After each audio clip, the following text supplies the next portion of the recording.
Monday morning, welcome to a new vlog. I am about to work out. I'm going to do a little Pamela Reif workout. However, our Amazon Fire Stick control isn't working at the moment, so we're having to use the Amazon on the TV, which is super annoying because in the Amazon control you can obviously just hold it down and be like, Pamela Reif, full body workout. However, on here I have to type everything out. I'm kind of scared. I feel like my whole life, or like my whole adult life, I have worked out pretty consistently, like Monday to Friday, sometimes on a Saturday as well, and have always done like yoga, Pilates, pretty intense classes at the gym, and I would say I've always been pretty fit. Then I got married in July, and I don't know what happened because it's not like I went super hard on workouts leading up to the gym. I really didn't adjust anything at all. In fact, I was probably doing like my most minimum working out leading up to our wedding.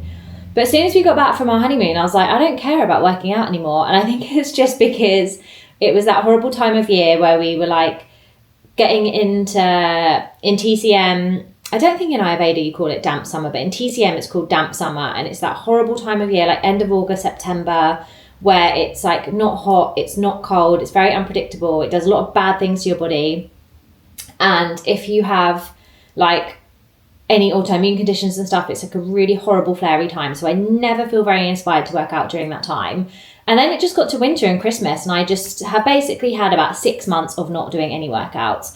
I did a little yoga a week ago, 2 weeks ago, something like that, and that is literally it. So I'm gonna do a little 20-minute Pilates full body workout to ease back in a bit.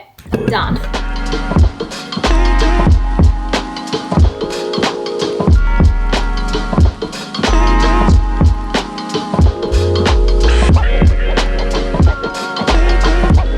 Picked up Toby's bread, and I've just come to Starbucks to do some work because I have always really tried to get out the house to work because it is very lonely and sometimes not very inspiring working on your own at home day in, day out all the time.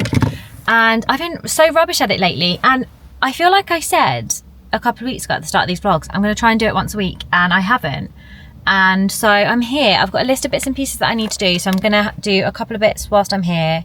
Come and join me. I'm going to do some work, drink a free matcha, which I'm excited about.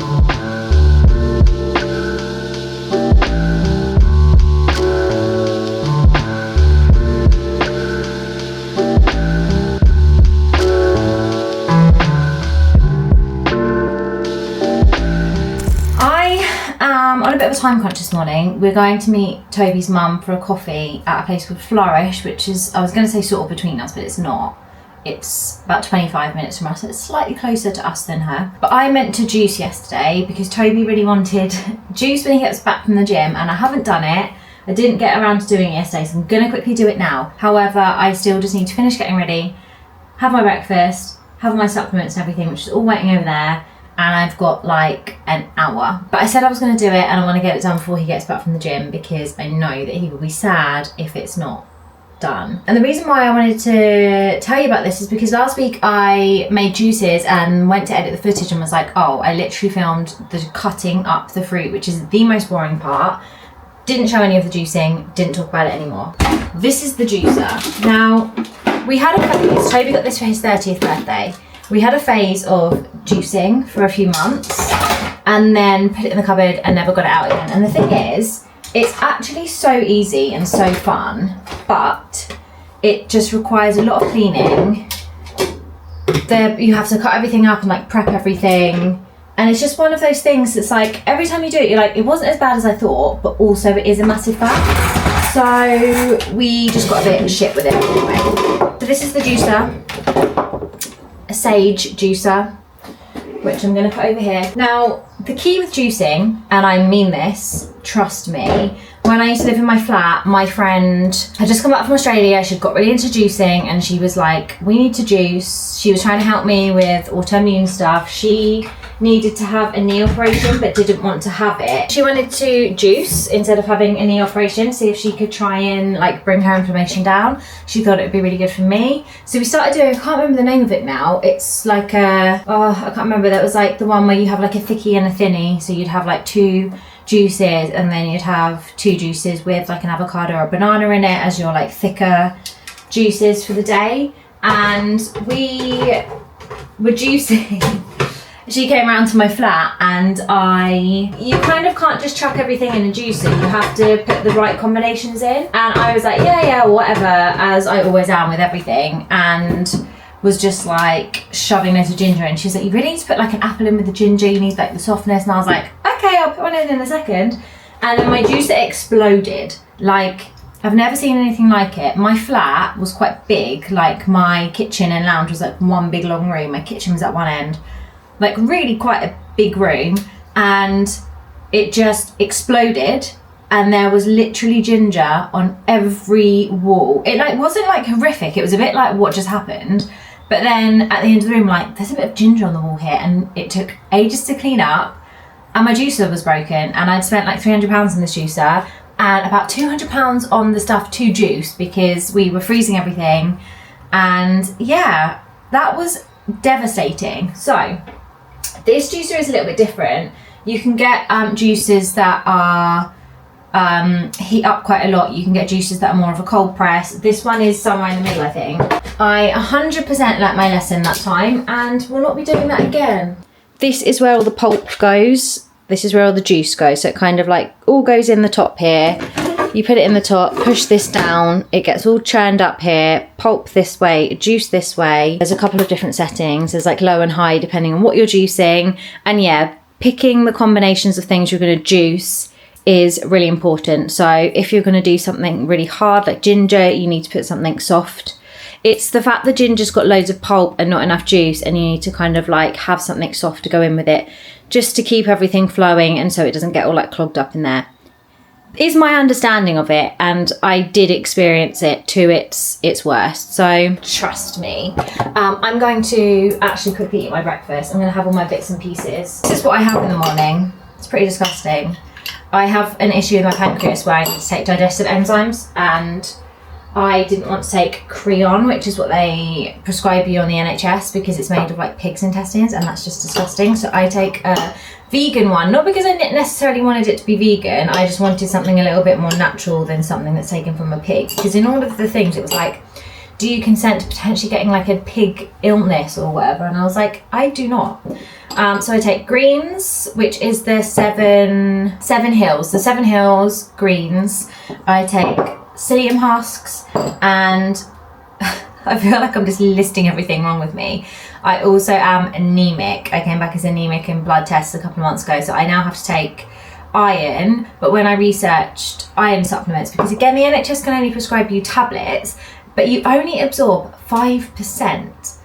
5 to 10% maximum, but I think the average was about 5% of iron from a tablet, because it's not in a way that your body can metabolize properly. So I was like, why am I going to take tablets that kind of like mess you up a bit to absorb maybe 5%, maybe 10%, when I could buy my own liquid? So I have Spartone, which is iron water, and you absorb like 40 to 50% of it. Still not the best, but so much better. So I have Spartone with orange juice because you absorb iron better with vitamin C. So these are the bits I have in the morning, and then I'm just going to have my granola with my almond milk, and I'm going to get juicing really quickly because I've been chatting for ages and I'm running into my time. So just to say, for the orange, this is Toby's juice. So carrots, I'm just going to like top and tail them just so that I don't have that hard bit at the top. Oranges, you need to take all of the skin off. Ginger just needs to be broken up into smaller pieces, so you can leave the skin on. Apples, these apples are bloody tiny. They're so little, it's gonna take me ages to try and cut all of these. I cut them because I don't want to take the risk of the pips and the cyanide. So I don't know if you're supposed to do that or if you can just chuck them in, but that's a risk I'm not willing to take. I do not want to kill my husband.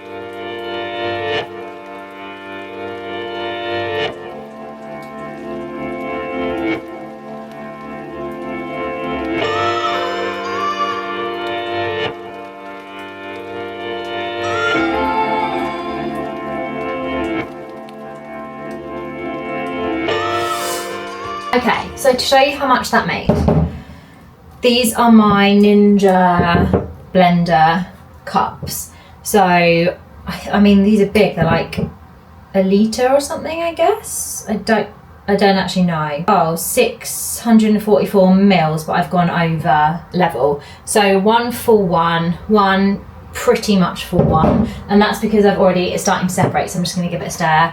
Poured out one massive glass. So I would say that makes like just over 2 of these, which is pretty good, I would say. We just met Toby's mum for a coffee and we had some chips. And it is like... There was like 5 chips in that portion. Yeah, I know, the chips were terrible. Oh, did you not like them? No, it was in like, there was so little. Yeah, they were nice, but... And because they put them on your mum's plate, I was like, have they given her a small one? Because it's like a side accompaniment to soup, when actually... Yeah, I was like, this is a crazy amount of chips. The weather is so bad today. It always looks nice in my camera. I wish I lived in my camera. It really is bad. It's so bad. It's like windy. It's so windy. I just feel like I've run through a storm. I've got my sunglasses on my head because I got dressed in just a t-shirt and my jacket coat, thinking, oh, it's quite nice today. The weather said it was like 10 degrees. I was like, oh, maybe it'll feel a bit warmer. And then I stepped outside and was like, what the hell? It's grey, but the rain and the wind is like really bad. So we just met your mum, had a little catch up. Bean was there. That's always nice. There was another dog who was scared she was going to take his little treat. He was being really cute. The other dog was really cute. I know, he was so adorable. And then we had a quick whiz around the shops and we bought some burgers for dinner, and now Toby wants to stop in Waitrose here to get a bun. Just super quickly.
Creaky bench. There's a squirrel outside. Body's having a panic attack. It's eating my granola because I didn't have any food for it. So I'm going to try and get some squirrel food today because I say this so many times I keep forgetting. And then I keep having to share deliciously yellow granola. I'm not sure that's what the squirrel wants. Actually, maybe it is. Yesterday was a bit ridiculous, actually. We went to B&Q to get a plant. Found a plant we really liked. Didn't like any of the pots. We're like, let's go somewhere else to get a pot, but let's go and do that first so that we know we've got the pot for the plant so we can come back and get the plant. So we went to Asda because there was like a massive Asda there, and I was like, maybe they have a garden section. They didn't. Then we went to TK Maxx, found a pot I loved. It was perfect, amazing. Then went to Sports Direct because Toby is still on the hunt for some running shoes. He's got like 3 or 4 10k runs booked in over the coming months, so he's desperately trying to find some new running shoes because he really needs some new ones. But he also wants some race day shoes, so that's a whole ongoing saga. Went back to B&Q. The pot is too small, but we loved the plant and we loved the pot, so we've kept them both. And I think I'm going to just get a smaller plant for the pot because I really like it. I can show you in a second. I was like, I'm pretty sure we've got like a bike store around the corner in our garden. And I was like, I'm pretty sure we have a pot because we used to have some plants outside. So I was like, let's just get the plant that we want. Honestly, at this point, we've been out for like 5 hours. The weather was like horrific. It was torrential rain and wind. And I feel like we just literally went here, there and everywhere. Then Toby was like, oh, I don't have anything for dinner. Can we just pop to Morrison's? Because that's like opposite B&Q. I feel like I'm missing out some places that I'm pretty sure I've like blocked from my memory. Oh yeah, when we were on the way, we went to Runners Need. Yeah, so I feel like it was just like leaving the house and it was just like place. And I feel like we did a lot of visiting places and not a lot of doing anything productive. So last night, we put the tree where the Christmas tree, I keep calling it a tree, it's a plant. I found a plant that is not toxic to cats because I knew Buddy would try and eat it because she tries to eat any living plant in our house, which is why we don't have many plants. And I'm really sad about it. Since we got Buddy, she just is obsessed with eating him. I think it's because she's an indoor cat, so she has the like instinct to eat grass because it's good for their digestion. So I think what I'm going to do today, if they have it at Pets at Home, because I need to get her litter, is get her some cat grass so she can actually eat it. The problem is when she eats it, she's sick. And most cats, I guess, are just sick outside and you don't know it, but she's sick in our house, which is just not fun. Put the plant where the Christmas tree is, and I was thinking, because she looked at the Christmas tree, she didn't really interact with it, but she loved staring at it. I was like, maybe she'll just think it's the Christmas tree or just think it's another ornamental thing in the house and just stare at it and love it from afar, which worked for a little bit until she was like, I'm going to eat it.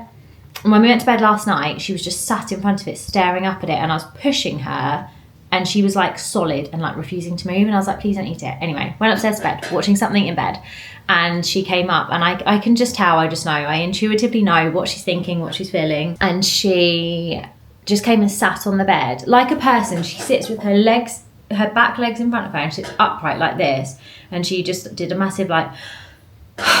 And I was like, oh, Buddy, you've been eating the plant and you feel sick.